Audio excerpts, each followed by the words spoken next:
Welcome back. We are back. We are back for another episode of The Union. I'm here with my sister, Carrie Rodriguez, and we are here to talk education, news, politics, policy, research, polling, and action from the perspective of educators and parents. Something you have not seen before, something that both myself and Carrie have been waiting for. And as they say, if you don't see it, create it. And this is why we're here. If you're watching us live, you're probably watching us live on Facebook or on X Twitter or on LinkedIn or on YouTube. And so keep sharing out our information, bring people in, share the link that you're watching right now so that more people can get up to date on what's happening in education. And let me tell you, Carrie, this week was a week for the history books. But before we get into this week, you've been hearing from folks about our first episode.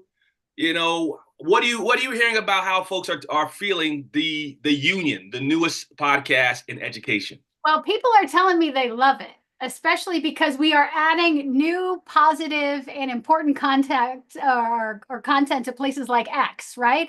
Where right now Mm-hmm. all drama is about, the the big breakup, all of the drama happening.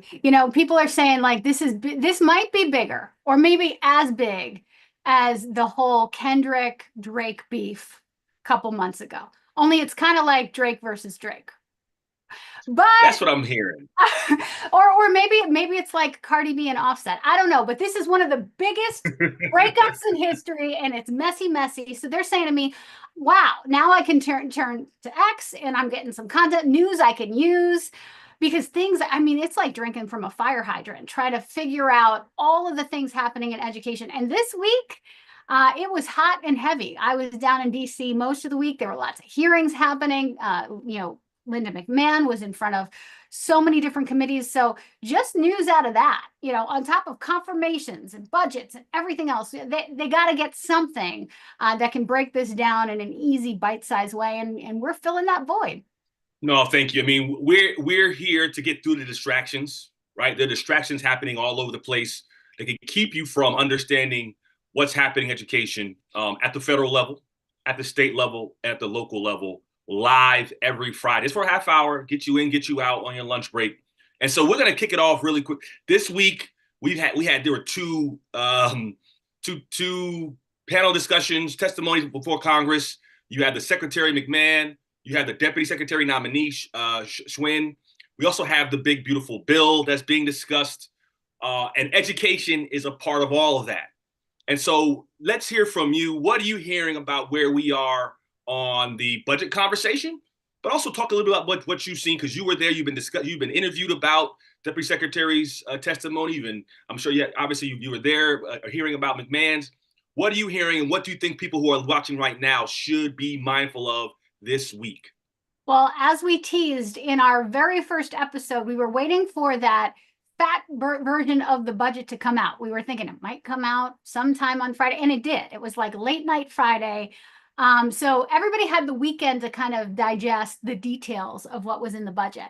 And man, did that ever light up Congress, because they had a lot of questions to ask Secretary McMahon in a bunch of different hearings where she had to answer for the cuts that she was proposing. So she testified before the House Education Workforce Committee this week, where we were live and hearing once again where, all of these tough questions being asked literally from both sides of the aisle, because the devil is in the details, and a lot of folks not liking the details. Big concerns from the Democrats around trying to understand how the states who control curriculum and content having more control over education, how that was mysteriously and magically going to improve NAEP scores. There seemed to be a very large disconnect. States right now control content and curriculum, all of these things that actually result in those NAEP scores that you see. So if you're blaming the US Department of Education for NAEP scores, you're broadcasting to everyone that you just don't know how this stuff works. So a lot of important conversations. Rep Hayes from Connecticut, who is the former Teacher of the Year, she was on it, and she was asking some very deep questions. Also, Representative Lee with some really, really tough questions about DEI. and saying, okay, is this DEI? Is that DEI? But what was really, I mean, there were gasps in the audience, Curtis, when Rep. Lee went in and said, okay, if we're talking and teaching about the Tulsa race massacre that happened, Yeah. is that an example of DEI? Would that be a violation of the executive order? And to listen to Linda McMahon say, I'm not familiar with that. Like it was like there was an emotional reaction. But then to say, well, what about like teaching about Ruby Bridges, like her book and her situation? And to have Linda McMahon telegraph to everyone that like she was not familiar with Ruby Bridge. I mean, again, part of the reason why we have a US Department of Education is the result of situations like what Ruby Bridges went through. Those armbands that we saw on the federal marshals having to walk that little girl into classrooms because the governor had decided to lock Black children out of classrooms and not serve them educationally. Like that's part of the reason why we have this stuff. And she's in charge of it and now calling on the dismantling. Yikes. It was a little nerve-wracking. And here's the thing I'm also reminded of. Ruby Bridges is not that old. And so she's probably not that much older than Secretary McMahon or maybe even younger. And so to understand that the issues we've been fighting for are not on some black and white television that's so far away from us. This is present. Some of our parents, my mom, your parents, dealt with this stuff. My father went to segregated schools. My father. He was a keynote speaker at the NPU convening 2 years ago. She came and spoke to us like the woman is alive and talking about like, because we all focus on Ruby Bridges and what she's talked about during that talk with American parents, she was like, yes, it was me who is the symbol, but my parents and what they went through and the courage to have to get involved. Like this was a group effort. This was them literally putting their baby's life in danger, you know, for the greater good of all children. And what they went through, I mean, it was a beautiful story that she told. But she is alive and she is well and with all of us. Well, before you get into the budget and what's proposed to be cut and what's going in and what's going up, we also had Penny Schwinn, who has been a leader on education in multiple states, Tennessee being one of them, has been successful. And in some instances in Tennessee was fighting for teacher diversity, you know, God forbid, has started charter schools to support Black and brown students, and now is the deputy secretary nominee for education.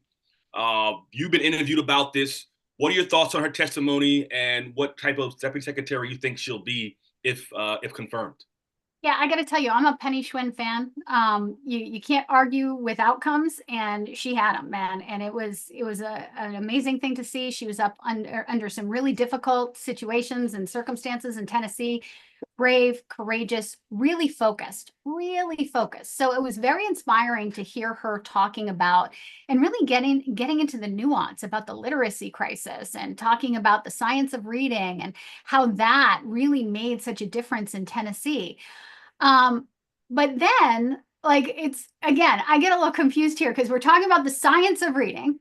We are talking about either the Tennessee miracle, the Mississippi miracle, the disconnect with folks not understanding, like Mississippi and Tennessee didn't just suddenly, you know, fall upon the science of reading.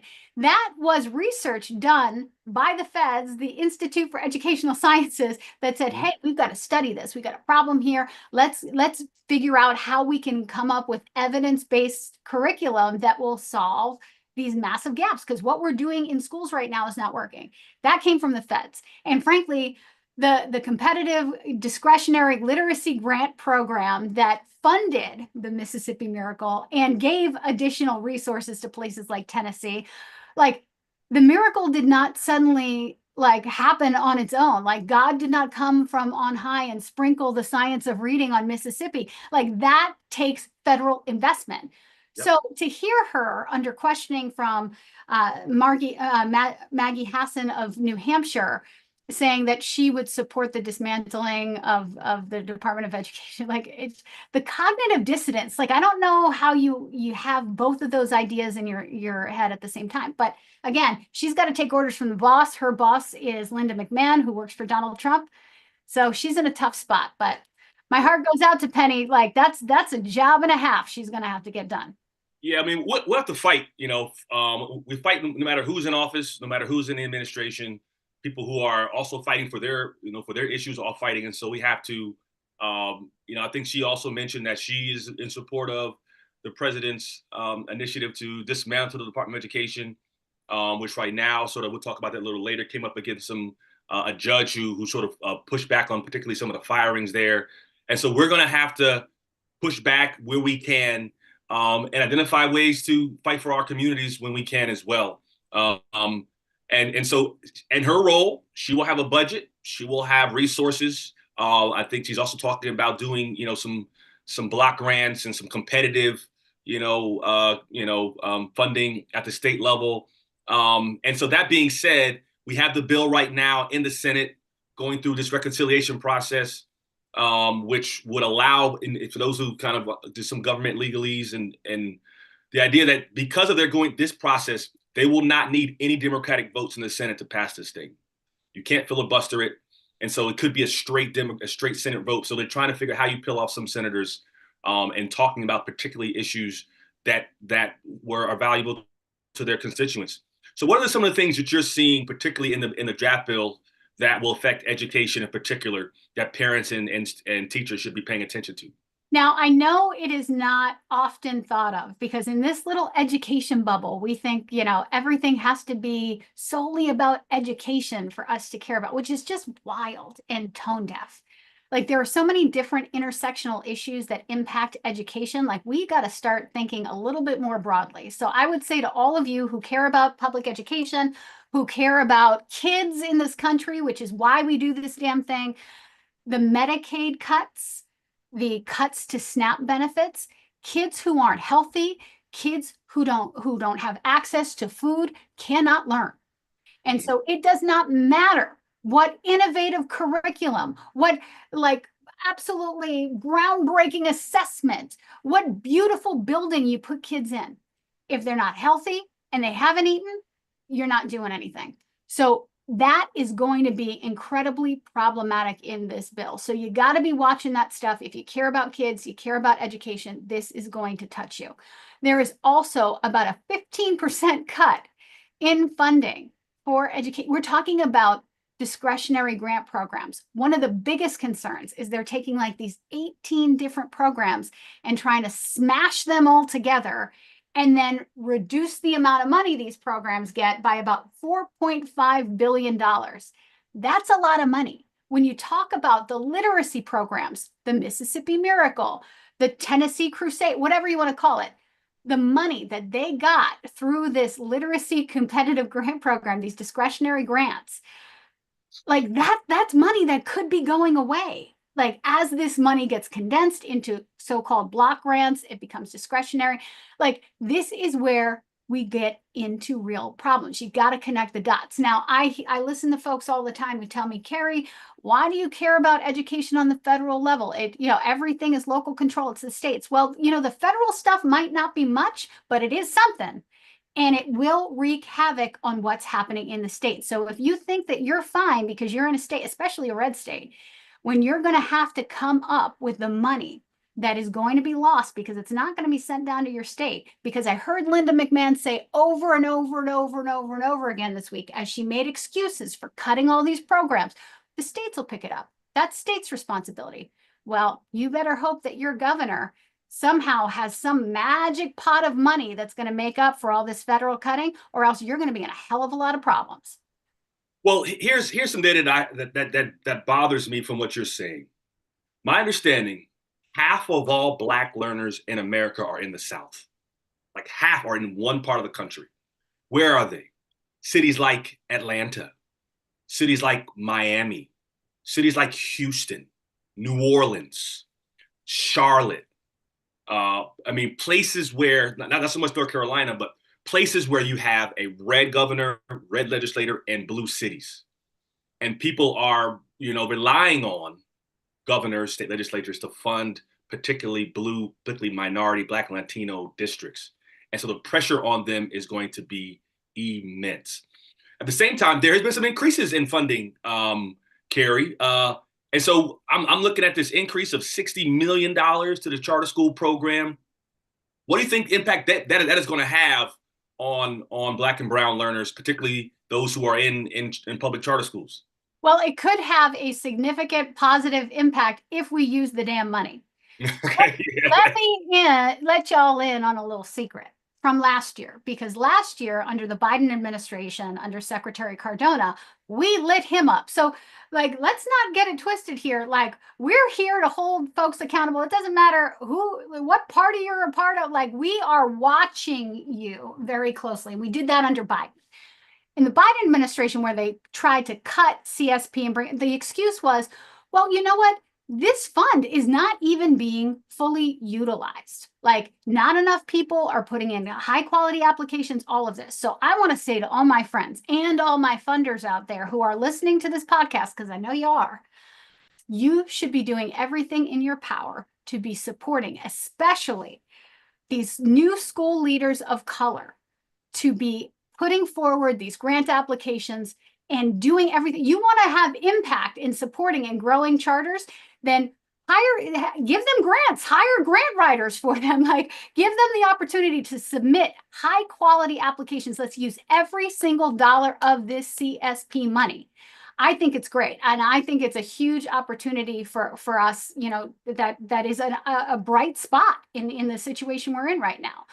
But I will also say, what is very important is what the National Alliance is doing right now, which is pushing forward a couple of really great bills that will offer flexibility in how CSP is utilized. So when you're getting those emails from the National Alliance, and I know you get a lot of emails, when you get those and they're saying, please call these Democrats and get them on board with this CSP flexibility add-on, this new piece of legislation, do the work, pick up the phone, call your rep, do that work, because that could actually help us expand high quality charters, make sure all of this money is utilized. And it's wonderful for the children that we care about. That's right. I mean, it's incredibly important, again, that we give parents throughout the country, no matter where your zip code is, no matter what your income is, options to schools of choice that they don't have, public schools of choice that have more autonomy around how schools are run, but also have more accountability, because if they're not running well, they get closed. In addition to what's happening at the budget level, there are some things that particularly also coming out of administration on the executive order level. And again, sometimes, they were coming so fast and furious that you may forget about them, or just, again, the budget's taking up your attention, or just the overall chaos that's happening at the federal level. But a couple of executive orders that I wanted to sort of, put out there just really quickly that were passed even as early as a month or so ago that you may not have heard, particularly one around artificial intelligence. And so back in April, President Trump passed the executive order he calls Advancing Artificial Intelligence for American Youth. This particular order, is aimed at teaching students and training teachers to use AI in order to improve educational outcomes, which is something that if you are in education, you're a teacher, you're at a conference, AI is normally the most, the thing that's happening. The conference, is really pushing the research and speakers. And so we want to make sure we're also speaking to that. Executive order actually creates the White House task force on AI education. And that task force really is driving public-private partnerships within the AI industry, nonprofits and in higher ed, to develop online resources for teachers around AI literacy and for K-12 students. And this is important because we're hearing a lot of stuff coming out of administration around cutting funding for teacher training and recruitment. And so this is an area where, at least from the administration's perspective, they're tasking Secretary McMahon to really put resources forward. They're also really trying to prioritize spending on professional development that will help teachers instruct students about AI. Again, we have to get ahead of this because if right now it's already embedded in our lives, but if we're, particularly my educator people, my real men teach people, we have to be up on this. And so, but lastly, it's something that I think some of my colleagues work on. It really calls for creating registered, we call apprenticeships related to AI, right? This idea of like, you want to create these, what they're trying to call a presidential artificial intelligence challenge, again, competition for students and enabling high school students to take courses in AI, including dual enrollment for college. Again, my two children are in dual enrollment high schools here in Maryland. They're getting college credit. How do we make sure that we have other students who are getting training in dual enrollment in AI in high school. Now, the last thing we want to make sure, all this is happening, but we want to make sure, how are we making sure the federal government is making sure every child and every student has access to this? Again, we're hearing a lot of coming out of Washington, but you and I want to be mindful and also draw attention to places where, hey, Carrie, I heard you all the money's coming down to Indiana and Ohio and Texas, but we're not seeing it come to our district. We want, if you all are not seeing that, please let us know that so that we can highlight that. One more executive order that I think really speaks to our communities is this executive order that really rolls back something that President Obama put in place, particularly as it relates to reducing disparities in school discipline. So you think about Black and Latino boys in particular, and girls in some cases, there has researchers showed there's been a disproportionate discipline structure around how they, how schools are responding to them in certain instances. And so this particular order rolls back some of that, but also flies in the face of a lot of the research that shows that, particularly Black students are seen by some educators as deserving of more punishment. You have schools like the University of California at Irvine that's done similar research that suggests that it's actually more teacher attitudes than student behavior that is influencing how Black, in some cases, Latino students are sent out of class. And so I want you all to keep mindful of this. The executive order was not, super clear on what would happen, but it will give leeway for states and places to roll back a lot of the training and accountability they put on teachers to say, did you Carrie's son and Curtis's daughter, what process did you go through before you went through the process of discipline or even expulsion compared to students who don't look like them? And so those are two executive orders to me that were, I think, may have sort of, skipped people's radar. But I want you to, as teachers and parents who are watching, please look out for that because it could show up at your doorstep any day. And Curtis, I want to say, like, we really were encouraged by the executive order on AI because, frankly, with all of the burning things down and dismantling things, like, this is actually something that actually makes a lot of sense. We need to prepare our kids for the jobs and the economy of the future. We know that, unfortunately, in education, we tend to embrace new things and innovation and technology at a glacial pace, which is just not where we are right now. We know that, like, in education, like, the adaptation of technology takes about 10 years, where everybody else is moving at a 10-month pace. With AI, it's now 10 days. Like, that is how quickly things are advancing. If we're not on top of this, we are going to be leaving our kids behind, and they are not going to be globally competitive in the future. So we're happy to be part of a couple of coalitions, Teach AI and the EdSafe AI coalition, because I think some of the things that you said about making sure that equitable access is available is really important. This is, again, another reason why we have to have a U.S. Department of Education, because left to the states are going to make decisions based on popularity and who's in office, like, instead of maintaining federal law around equitable access to resources, right? That's why we have this federal oversight. So that piece is going to be important. It's encouraging that they're doing this on the federal level. But I will say, this school discipline EO, it's really problematic. And, you were citing the research and the studies, and I'm going to tell you, as a person who has direct lived experience around this stuff, I was expelled from high school for having a deadly weapon when I was in 10th grade because I was a kid who was growing up in chaos, in and out of foster situations, like a lot, going through a lot. And instead of looking at me as a kid who they were filing cases with our social services department against my caregivers, and at the same time throwing me out of my only safe space. Like, I was a person that could have definitely used resources and support and additional help instead of just punitive disciplinary action and throwing me out of school. I was lucky to get a GED from Boston Public Schools and went on from there. But that, like, I understand how this feels. And being a young person who actually did not have any people around me who could go in and advocate, I didn't understand the system as a youth, and the people around me didn't, certainly. So, like, there was no recourse, and it was a really tough situation. I'll tell you, Curtis, 20 years on, it took a lot of therapy for me to get over that, just emotionally, what I went through in that situation. And I'm not unique. There are so many kids like me. There are a lot of girls like me. There are a lot of girls who aren't like me, Black girls in particular, who are part of the push out that are disproportionately impacted. So to me, this was just evil and unnecessary, and felt very punitive in attacking kids for no reason. We know the science tells us, the research tells us what a better way is to engage kids and put them on the right track. And this is just so contrary to that. So I was deeply disappointed. Yeah, sadly, and I mean this is part of sort of the culture war. I mean there was no research, there was nothing really evidence based around this, and so again, we want to make sure those who are listening are mindful of that. We got about 5 minutes left. We want to get people back to back to work, but I'm hearing that you all have a new poll coming out. And what do you all, what is National Parents Union working on now? Again, we want people to understand the latest polls and research and education. What are you all tracking now? That's right. So, and I'm going to give you a little secret preview. See, this is the bonus of coming in and investing your time in the union. There you go. You get a little Easter egg. And you know what? My team's going to be mad, but I'm going to give you the tea. A little preview. Here we go. Here we go.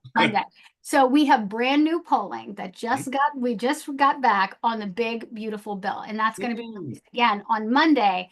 But sneak peek for those who tune into the pod. So parents and families are giving U.S. Secretary of Education Linda McMahon a lower grade, a lower approval rating than Biden EdSec Miguel Cardona by more than 5 points. So every year, we at the National Parents Union, we put out our own parent report card. We assess the people who are leading education and we give them a grade.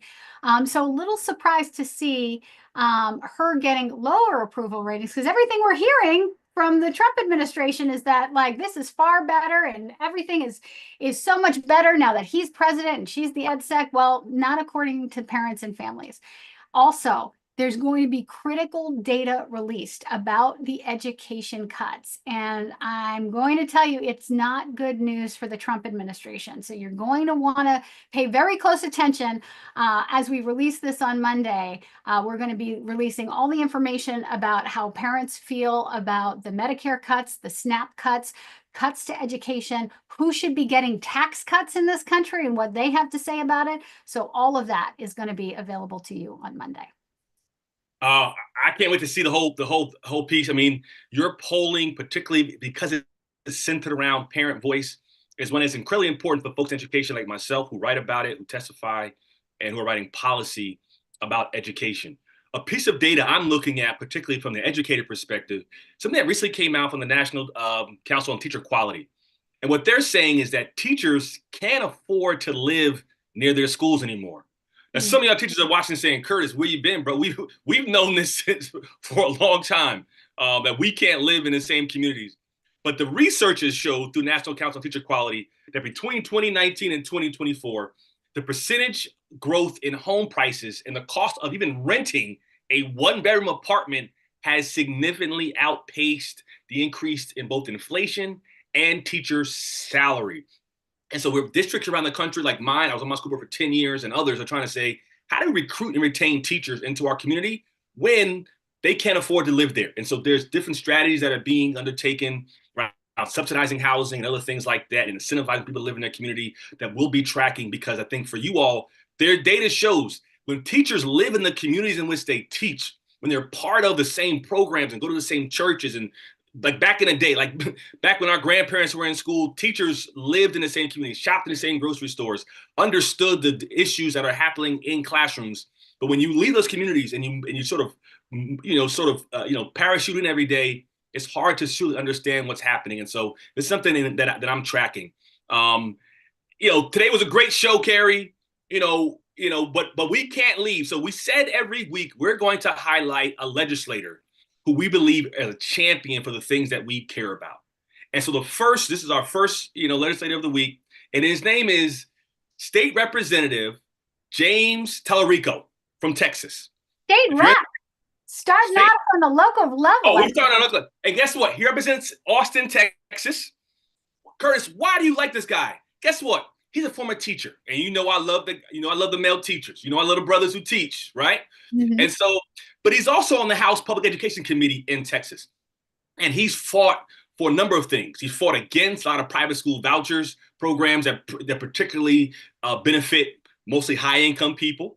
But also he is someone who actually, he's in seminary school, right? He's going to school to be a minister, but it's also fought against the state, making sure, sort of pushing for the 10 Commandments to be placed in all the classrooms. And he's someone who says, I'm a devout Christian. I'm someone who's going to school to be, to be a minister, but putting, sort of this line of church and state being dropped and putting the 10 Commandments in schools is a little bit too far for me. And so the courage you have to do to stand up for that and to push back against places, policies that don't really, that sort of support your religion, but don't really support what you believe public education should be about, is something that I wanted to highlight. And so our first legislative champion of the week is Angela Rico. Do you think it's why? I mean, listen, I'm a person of faith. I am Catholic, like I am Catholic with a capital C over here. I love God, love Jesus, like we are devout over here. But the job of school, like we have a literacy crisis in this country. So you can put up the 10 Commandments if you want. Can the kids read it? Can we do that first? Yeah. Like the amount of time that we are wasting on these culture issues, and can we put up this in the classroom? Like, what are you people on? Come on now. Like, first things first, the kids can't read. Like, before we put up posters for them to read, we got to get job one done. Make it make sense. Make it make sense. And for me, reading is one thing, but do you stand by it? And so you want to get rid of all your disproportionate discipline issues and treat kids differently, but then want us to follow the 10 Commandments. And so my thing is, live by them first, then let's talk about, let's put them in the classrooms. That's what I'm trying to say. Amen, Brother Curtis. Hey, half hour goes by fast when you look at education. Next week, we're going to be back. It's going to be a packed week next week. You're going to be in and out of State House. I'll be in Atlanta at the Charter School Collaborative Conference and Atlanta Tech Week. We'll be coming back next week with more information on education, news, politics, policy, research, polling, advocacy from a parent and an educator perspective. Carrie, any last word before we sign off? Strap in, because there's going to be a lot to cover next week. We got 30 House and Senate visits. I'm going to have all the tea, so stop by. Lace your sneakers up. You all legislators, watch out, because Carrie is coming with a parent army. Thank y'all so much for watching this episode of The Union live on social media. Like, share, subscribe.